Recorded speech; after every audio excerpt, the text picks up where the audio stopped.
Ассалаумағалейкум, құрметті Госауды оқырмандары. Бүгінгі бұл шығарылымда мен сіздермен ЭТП Әділет порталы жайлы толықтай бөліскім келіп отыр. Яғни ЭТП Әділет мемлекеттік аукцион порталы. Бұл порталдың ішінен қандай мүліктер шығады, бұл порталдардың ішінен сіздер қандай пайда таба аласыздар.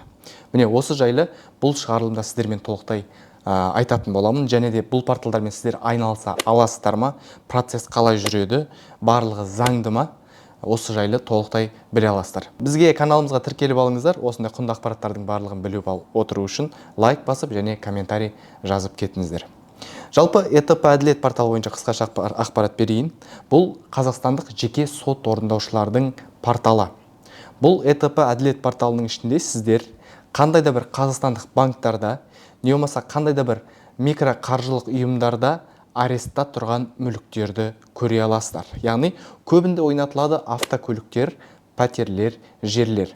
Енді тағы да басқа, мысалға жылқыларға дейін ірі қара, металлолом, басқа да мүліктер қойылып жатады. Бірақ основной айтып отырғаным жаңағы автокөліктер, пәтерлер, жерлер ойнатылады. Бұл ЭТП Әділет порталы бізде 2013 жылдан бастап жұмыс жасап келе жатыр. Қазақстанда бұл порталдың ішінде повышение және понижение түрлерінде сіздер аукциондарды көре аласыздар. Яғни қысқаша айтатын болсам, егер де сіз қолма-қол ақшаға пәтер, автокөлік, жер іздесеңіз, не болмаса арзан бағада алып, нарықтағы бағамен сатып ақша тапқыңыз келетін болса, бұл портал сізге өте тиімді портал деп айта аламын. Ендеше кеттік, мен сізді бірден порталдың ішіне кіргізейін. Бізде ЭТП Әділет порталы. Көріп тұрғандарыңыздай сайтты бірден қарап алсаңыздар болады. etp.adilet.gov.kz сайты. Тарги бөлімін өтеміз. Яғни қазіргі таңда ойнатылып жатқан мүліктердің барлығы бізде экранда көрсетіліп беріп отыр. Примерно міне орта жағын өтіп кетейін. Бір шолып өтейік порталды. Мысалға міне Hyundai Elantra автокөлігі, Toyota Camry автокөлігі. Давайте осы екі автокөлік бойынша сізге бірінші ақпарат беріп өтейінші. Жалпы порталда кез келген мүліктер жағдайы жақсы болсын, жаман болсын, ең алдымен бағаны жоғарылату әдісімен қойылады. Яғни көріп тұрғандарыңыздай, Toyota Camry 55 автокөлігі 11,6 миллионға бағаланған. Бұл нарықтағы бағамен алған на повышение, бағаны жоғарылату әдісімен тұр. Бұл автокөлік 100% бағаны жоғарылату әдісінде ойнатылмайды, себебі даже нарықтағы бағадан қымбат сумаға бағаланған. Сол себепті ойнатылмаған себептен кейін барып бұл автокөлігіміз не болады? Понижение, яғни бағаны төмендету әдісіне өтетін болады. Мысалға көріп тұрғандарыңыздай Алматы қаласынан 4,5 миллион теңгеден Hyundai Elantra автокөлігі понижениеде тұр. Міне осы сияқты кез келген мүліктерді, кез келген сума. Мысалға айтайын, қарапайым 14 Priora'дан бастап Gelenwagenға дейін, яғни 100-150 миллионның автокөлігіне дейін. Не болмаса 1 бөлмелі, 2 бөлмелі, 3 бөлмелі пәтерлер Алматы, Астана, Шымкент, кез келген Қазақстанның қаласынан сіздер порталдың ішінен көре алады екенсіздер. Сол себепті міне земельный участоктар, автокөліктердің түрі тұр. Енді мен поискпен жүгірейін. Барлығымызға жаңағы ұнайтын деген вариантты. Яғни автокөлік бойынша давайте мен Camry'ді іздеп көрейін. Яғни Camry маркасындағы қандай автокөлік бізде қазіргі таңда ойнатылып тұр екен. Мысалы мен Toyota Camry 45 автокөлігі 6,2 миллионнан понижениеда, 50 семейден 7,5 миллионнан повышение. Жаңағы көрген Camry'іміз тұр, мына жерде бір қызықты деген. Давайте мына вариантты қарап көрейік. Toyota Camry 50 европеец 7,6 миллион теңгеден бағаны төмендету әдісімен қойылып тұр. Бізде аукцион 5 күннен кейін ойнатылады. Яғни осы уақыт аралығында мен толыққанды бұл лотты зерттеп аукционға дайындалуым керек болады. Енді кірдік Toyota Camry'дің ішіне. Бұл порталда мен айтып кеттім, сіздер жұмыс жасайсыздар жеке сот орындаушылармен. Жеке сот орындаушылармен жұмыс жасайсыздар. Бізде сот орындаушы көрсетілген. Телефон номері барлығы осы жерде тіркеліп тұр. Менде қараңыздар, аукцион ойнатылады 15 күні таңертеңгі сағат 10:00-де. Яғни 5 күннен кейін аукцион. Осы уақытқа дейін мен бұл лотты барып көріп зерттеп, жағдайын бәрін біліп алып, егер маған ұнаса, аукционға қатысуға әрекет жасайтын боламын. Яғни, қараңыздар, 15 күні таңертең сағат 10-да ойнатылады. 14 күні таңертең сағат 10-ға дейін мен заявка беруім керекпін бұл лотқа қатысу үшін. Заявка беру үшін не істейсіздер сіздер? Ең бірінші бұл ЭТП Әділет порталына өздеріңіздің ЭЦП кілттеріңіз арқылы тіркелу керексіздер. ИП тоғының керегі жоқ, тек ЭЦП кілтіңіз арқылы порталға тіркелдіңіз. және де гарантийный взнос деген нәрсе бар. Яғни кез келген автокөлік болсын, пәтер болсын, жер болсын қатысатын кезде бағаланған суманың 5%-ын гарантийный взнос ретінде төлейсіз. Бұл автокөлік бізде 7 миллион 695 мың теңгеге бағаланған Алматы қаласынан. Размер гарантийный взносы 5%, яғни қатысу үшін мен 384 мың 750 теңге гарантийный взнос төлеу керекпін. Бұл суманы сіз өзіңіздің лицевой счетыңызға саласыз. Порталға тіркелгеннен кейін лицевой счетыңызға саласыз. Бұл несгораемый сума. Аукционнан ұтылып қалатын болсаңыз, сіздің ақшаңыз счетыңызға қайтарылып беріледі. Ал ұтып алатын болсаңыз, бұл гарантийный взнос сумасын как оплата ретінде қолдана аласыз. Сонда кез келген аукционға сіз қатысатын кезде минусқа кетпейсіз. Бұл сума қандай жағдайда қайтарылмайды гарантийка? Сіз автокөлікті ұтып алғаннан кейін 5 жұмыс күннің ішінде ұтқан суманы төлеуіңіз керек. Сол уақытта төлей алмай қалсаңыз, не болмаса әбден ұтып алғаннан кейін алуға ойланып қалатын болсаңыз, міне осындай жағдайларда гарантийный взносыңыз күйіп кетеді. Ал қатыса алмай қалдыңыз, немесе қатысып ұтылып қалдыңыз, енді әрқандай жағдайлар болады ғой. Кез келген жағдайда сіз гарантийный взносыңызды қайтарып аласыз. Енді автокөлігіміз 2012 жылғы екен, данныйлар көрсетілген, яғни ВИН коды, жылы деген сияқты көрсетілген. Бұл автокөлікке 7-6 миллион деп оценка жасаған. Оценканың қорытындысы бізде ең төменгі жағында салынады. Оценканың қорытындысымен танысып көрейік.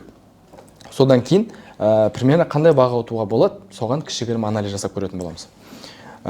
Мысалға міне қарайтын болсаңыз, Toyota Camry 12 жылғы гос номер 2/5 объемда екен, қара түсте деген данныйлар көрсетіліпті. Негізінен оценка әр автокөлікке әртүрлі, банкке байланысты жасалынады. Бұл автокөліктің техспеці, яғни пробектері, данныйлары көрсетілмеген екен. Міне фотосын қарасақ болады. Енді фотосында бір ДТП жағдайларын көріп тұрған жоқпын, бірақ та міндетті түрде аукционға дейін барып көріп, техникалық жағдай қалай, кузовы қалай, қай деталь боялған, боялмаған ба, барлығын аукционға дейін тексеріп аламыз. Ондай толықтай мүмкіндігіміз бар. Мысалы, қарапайым сіз колесодан автокөлік сатып алатын болсаңыз, фотосы әдемі екен деп ала салмайсыз ғой, тексеріп аласыз.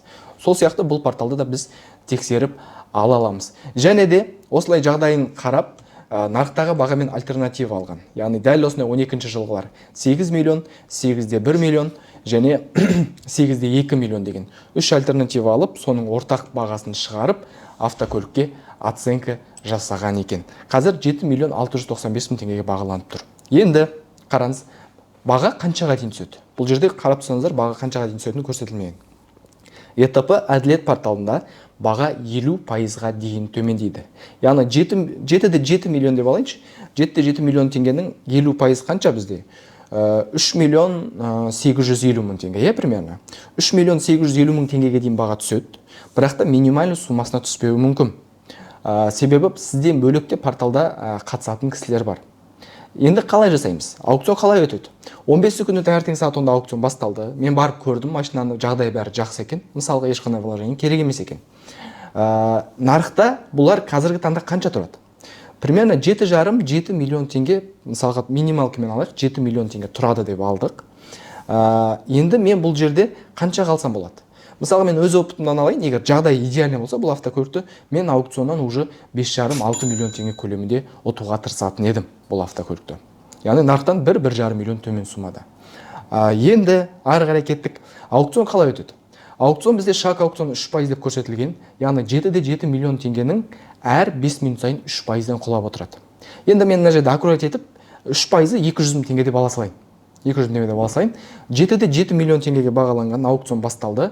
200 мың теңгеден баға құлап жатыр. Яғни 7,5 миллионға түсті. 7-де 3 миллион, 7-де 1 миллион, 6-да 9 миллион, 6-да 7 миллион, 6,5, 6-да 3. Келесі шаг 6-да 1-ге мен ұтқым келіп отыр мысалға. 6-да 1 миллионға түскен кезде мен ұтқым келіп отыр. Бірақ 6 миллион 300 мыңға түскен кезде сіздің конкурентіңіз подтвердить цену батырмасын басып қалатын болса, болды. Аукцион аяқталды.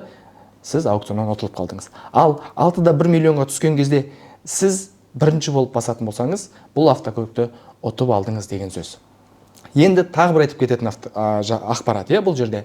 Бұл автокөліктер қандай да бір банкта арестта тұр, төлелмеген штрафтары, налогтары, қарыздары болуы мүмкін. Бұның барлығынан ешқандай қорқудың керегі жоқ. Яғни сіз бұл автокөлікті 6 миллион 100-ге ұттыңыз ба? Болды. Тек қана осы ұтқан суманы төлейсіз. 3 жұмыс күнде сот орындаушы барлық аресттарын шешуге көмектеседі. Бүкіл штрафтар, налогтардың барлығы сіз ұтқан суманың ішіне кіреді.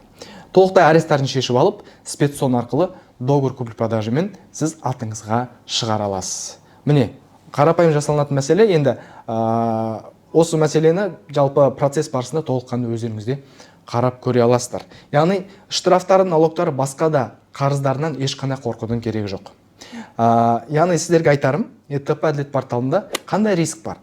Риск по документация, яғни документация бойынша ешқандай қорқудың керегі жоқ.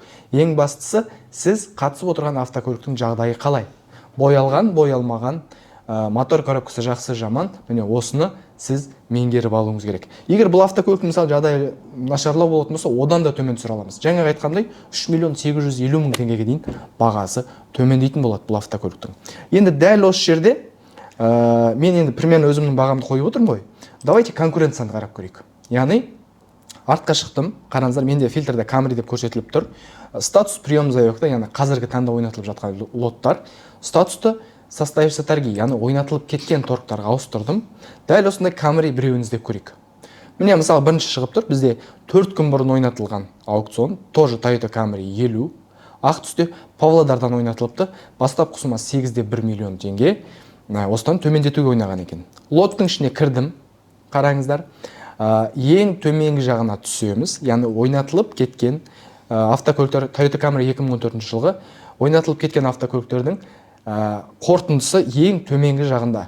Выписка из протокола итогов деп көрсетіліп тұрады. Яғни протоколын жүктеп алдым, ашып қарайық, қанша ұтып алған. Енді өкінішке орай неше адам қатысқан тек қана қатысушылар көре алады.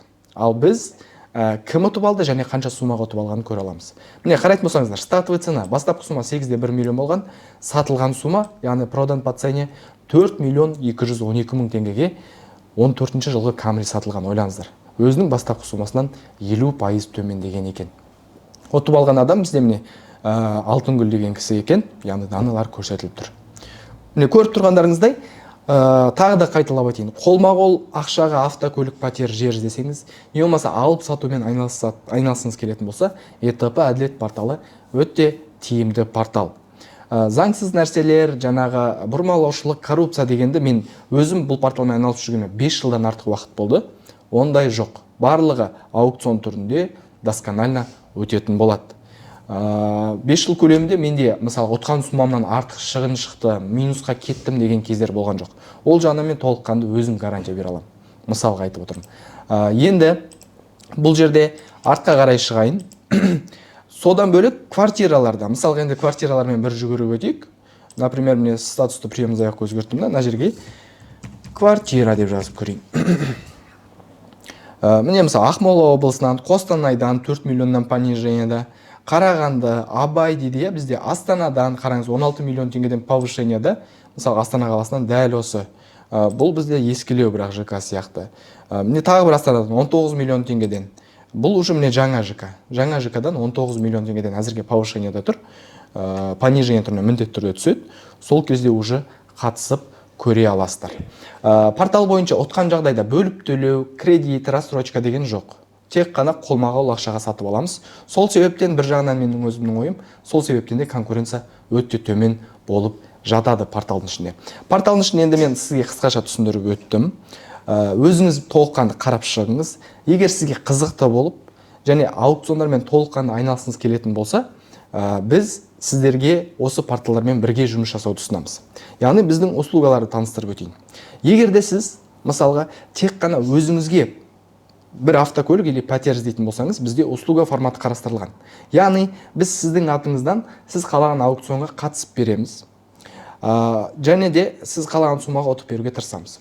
Ұтып берген жағдайда біздің услугамыз 200 000 теңге, ал ұта алмай қалсақ, біз ештеңе алмайтын боламыз. Бұл услуга форматында. Ал енді полноценно осы саламен айналысқым келеді, арзанға алып, нарықтағы бағамен сатып, ақша тапқым келеді десеңіздер, бізде оқыту, яғни обучение форматы бар. Обучениеға мен екі түрлі қызықты вариант қойып қойдым. Қараңыздар, ол қалай? Біріншісі, толыққанды төлем бірден жасалынады, яғни бағасы 160 000 теңге тұрады.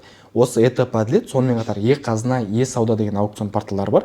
160 000 теңге толықтай мен порталда сізбен жұмыс жасайтын боламын. Яғни порталдарға тіркелуден бастап, ұтқаннан кейінгі документацияға дейін толықтай үйретіледі, нәтижеге дейін сопровождение жасалынады.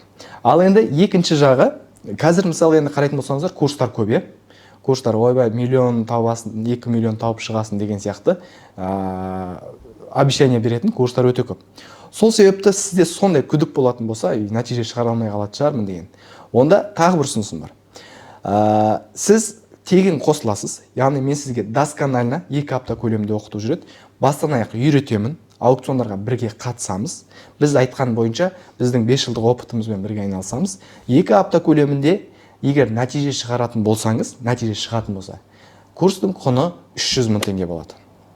Ал 2 апта көлемінде ешқандай нәтиже болмады ма, біз ештеңе алмаймыз. Яғни сіз тек қана тегін біздің опытымызды, біздің білімімізді порталдармен жұмыс жасауды толықтай үйреніп кеттіңіз. Сонда оқу бойынша 2 вариантты таңдасаңыз болады. Егер сенімді полноценно айналысам десеңіз, 160 000 теңгеге төлем жасап бастап кеттіңіз. Ал енді күдігім бар, бірақ айналысып келеді қызықты десеңіз, тегін қосылып, нәтиже шығарған кезде 300 000 теңге төлемді жасай аласыздар. Міне осындай форматтарда сонымен қатар дайын видео сабақтарымыз да бар. Яғни осы этап әділет, қазына порталдар бойынша дайын видео сабақтарда сіз бар жоғы 24 000 теңге тұрады. Порталға тіркелуден бастап документацияға дейін толықтай айтылған, тоже осы жақтарын қарап көре аласыз. Порталмен толықтай өзіңіз кіріп танысып шығыңыз. Енді порталда қалай қарау керек, оценка қалай жасалынады, примерно конкуренция қалай, барлығын түсіндірдім. Сол бойынша өзіңіз толыққанды қарап, анализ жасап шығарып көрсеңіз болады. Бізде төменгі жақ описанияда телефон номеріміз және Instagram, Telegram каналдарымыздың сілтемесі қалдырған. Соларға да тіркеліп алыңыз. Осы курс жайлы или услуга форматы жайлы ақпарат алғыңыз келетін болса, сол телефон номерге шықсаңыздар болады. Видео сізге тиімді болды деп ойлаймын. Біздің каналымызға тіркеліп, достарыңызбен бөлісіп, лайк, комментарий жазып кетіңіздер.